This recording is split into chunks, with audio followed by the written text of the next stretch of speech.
स्वमग्नता या ऑटिज्म क्यों बढ़ रहे हैं, क्या कारण है, हाँ वो हम देखेंगे कि जीन्स और एनवायरनमेंट इसका क्या रोल है, क्या पेरेंट्स की कोई गलती है क्या। तो यहाँ हम फोकस करेंगे जेनेटिक्स, एनवायरमेंटल रोल, है ना, सिम्टम्स क्या है, ट्रीटमेंट क्या हो सकती है, इसके बारे में।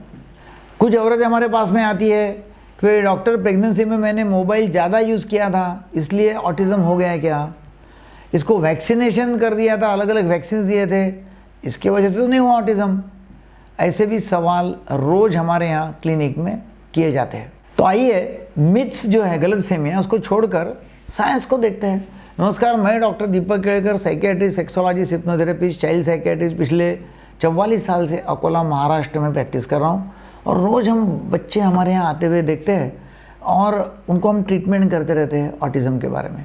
तो आज देखेंगे हम कि ऑटिज़म में जीन्स का कितना रोल है, हेरिडिटी मतलब जन्मजात, एनवायरनमेंट कहाँ फिट होता है इसमें, वैक्सीन्स, मेडिसिन्स, पोल्यूशन, प्रेगनेंसी, ये फैक्टर्स जो है इसके बारे में रिसर्च क्या कहती है, तो हम सब देखेंगे। और क्यों ये सब पेरेंट ब्लेमिंग का टॉपिक नहीं होना चाहिए, मतलब पेरेंट्स को क्यों ब्लेम करना है, पेरेंट्स का कोई दोष नहीं है।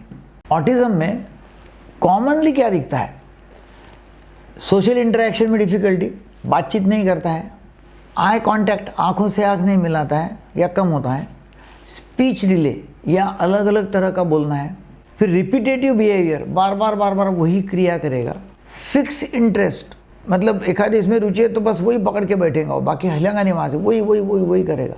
सेंसरी इश्यूज़ मतलब आवाज़, टच मतलब स्पर्श, लाइट से बहुत ज़्यादा सेंसिटिविटी उसको होती है, एकदम चिल्लाने लगेगा। तो ये सब हमको बताते हैं कि ब्रेन की वायरिंग जो है ना, ये बच्चों में अलग हो गई है। फिर अब सवाल ये है कि क्यों अलग हो गई भाई। तो जीन्स का लगभग 80% योगदान है। बड़े ट्विन और फैमिली स्टडीज़ जो किए गए, उन्होंने क्लियरली बताया गया है कि भाई आइडेंटिकल ट्विन्स में एक यदि ऑटिस्टिक चाइल्ड है तो दूसरे में रिस्क होने की पूरी संभावना है, मोर और लेस 100%। तो बड़े पॉपुलेशन स्टडीज़ में ऑटिज़म की हेरिटेबिलिटी लगभग 80% के आसपास एस्टिमेट की गई है। इसका मतलब है कि जेनेटिक्स का रोल बहुत स्ट्रांग है। 100 से ज़्यादा जीन्स ऐसे मिले हैं कि जो brain development, synapse formation, connectivity, इस पर असर डालते हैं। और कुछ म्यूटेशंस पेरेंट्स से इनहेरिट होते हैं और कुछ जेनेटिक पैटर्न जो है ना, तो वो एकदम नए होते हैं। इसलिए फैमिली हिस्ट्री न होने पर भी चाइल्ड स्पेक्ट्रम जो है ये हो सकता है, मतलब ऑटिस्टिक चाइल्ड स्पेक्ट्रम हो सकता है। एनवायरनमेंट, किन चीज़ों का रोल हो सकता है एनवायरनमेंट का, तो साइंस ये कहती है कि भाई जीन्स सिर्फ मतलब इसके लिए जिम्मेदार नहीं है कि भाई जीन्स जिम्मेदार है क्या, जीन्स प्लस एनवायरनमेंट की इंटरेक्शन भी होती है कुछ पेशेंट्स में और वो मैटर करती है। मतलब 80% जीन्स है तो 20% एनवायरनमेंट भी है। तो ऊपर से जो स्ट्रॉन्गेस्ट एसोसिएशन जो है एनवायरनमेंट के या जीन्स छोड़ के बाहर के, तो नंबर 1 पेरेंटल एज, खासकर फादर की एज। फादर की एज यदि ज़्यादा है तो ये होने की संभावना ज़्यादा है। फिर प्रेगनेंसी में कुछ मेटाबॉलिक कंडीशंस हुई क्या, मतलब जैसी ओबेसिटी है, बहुत ज़्यादा मोटापा है, डायबिटीज़ है, तो ये आदि कुछ स्टडीज जो है उसमें वो बहुत बढ़ा हुआ दिखाई दिया है। तो डेफिनेटली ओबेसिटी, डायबिटीज जैसी बीमारियां प्ले करती है। फिर नेक्स्ट है एयर पोल्यूशन। तो एयर पोल्यूशन से भी रिस्क ज़्यादा बढ़ जाती है और वो पाई गई है।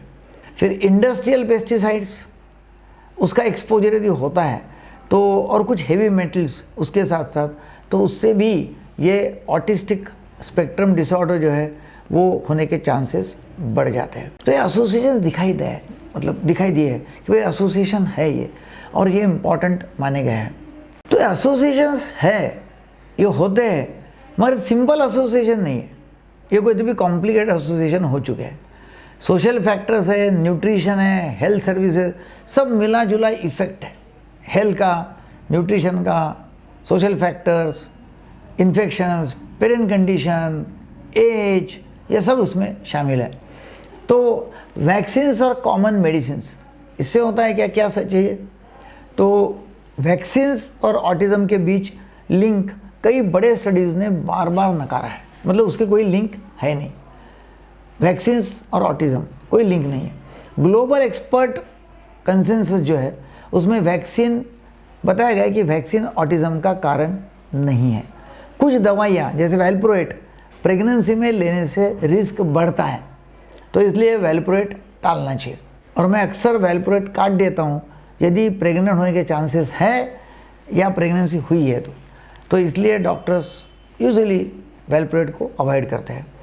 पेन किलर्स जैसे पैरासीटामॉल पर भी पहले शक था, मगर अभी बड़ी रिपोर्ट्स आई हुई है जिसमें यह शक ही रखा है, मतलब कोई ऐसा स्ट्रॉन्ग एसोसिएशन है नहीं। बॉटम लाइन क्या है कि इंटरनेट की हेडलाइंस और व्हाट्सएप यूनिवर्सिटी आधा सच बताते हैं। साइंटिफिक कम्युनिटी पूरी तस्वीर देखने की कोशिश करती है। अभी पेरेंट्स क्या कर सकते हैं? तो नंबर 1, प्रेगनेंसी में regular antenatal checkup, diabetes, BP, thyroid control में रखना, स्मोकिंग, अल्कोहल से बचाव, पोल्यूशन से जितना हो सके उतना बचना है, मास्क, एयर प्यूरीफायर जो है, या अवॉइड पीक ट्रैफिक, अगर पॉसिबल है तो करो, तो इससे चांसेस कम हो जाएंगे। फिर चाइल्ड में यदि सिम्टम्स दिखे थोड़े से भी तो तुरंत डॉक्टर की सलाह लेना जरूरी है, प्रोफेशनल की सलाह ले लो, खुद को ब्लेम मत करो, माँ बाप को ब्लेम नहीं करना है। मल्टी फैक्टोरियल कंडीशन है ये ऑटिज़म, ऐसा नहीं कि एक की वजह से हुआ है, तो जल्दी उसका असेसमेंट करना है। जितना डिले आप करेंगे उतना इंटरवेंशन लेट होगा, तो इसमें कोई स्टिग्मा नहीं है, लोग क्या कहेंगे ऐसा भी नहीं है, जल्दी करना है। ट्रीटमेंट है कि चाइल्ड की स्ट्रेंथ पर काम करना है, सिर्फ कमजोरियाँ नहीं देखना है। तो हम उसकी स्ट्रेंथ देखेंगे, उसकी क्या स्ट्रेंथ है। तो होम और स्कूल दोनों भी जगह उसको स्ट्रक्चर्ड सपोर्ट देना जरूरी है, मतलब टीचर को कॉन्फिडेंस में लेना, घर में सभी लोगों को कॉन्फिडेंस में लेना है और उसको सपोर्ट देना है। अगर आप भी गिल्ट, डर और मिथ्स के बीच में फंसे हुए हैं तो उम्मीद यह है कि वीडियो आपको थोड़ा हल्का करेगा। डेफिनेटली ये वीडियो को वो पेरेंट्स तक पहुंचाइए जो खुद को दोषी मान रहे हैं, गिल्ट फील कर रहे हैं, चिढ़ रहे हैं, है ना, तो उनको देना है। डेफिनेटली यदि चिड़चिड़पना बच्चों में है, हाइपर एक्टिविटी है, नींद नहीं आ रही है, तो डेफिनेटली कुछ दवाई हम दे सकते हैं जिससे उसको राहत मिल सकती है। अदरवाइज दवाई का बहुत ज़्यादा कोई रोल है नहीं।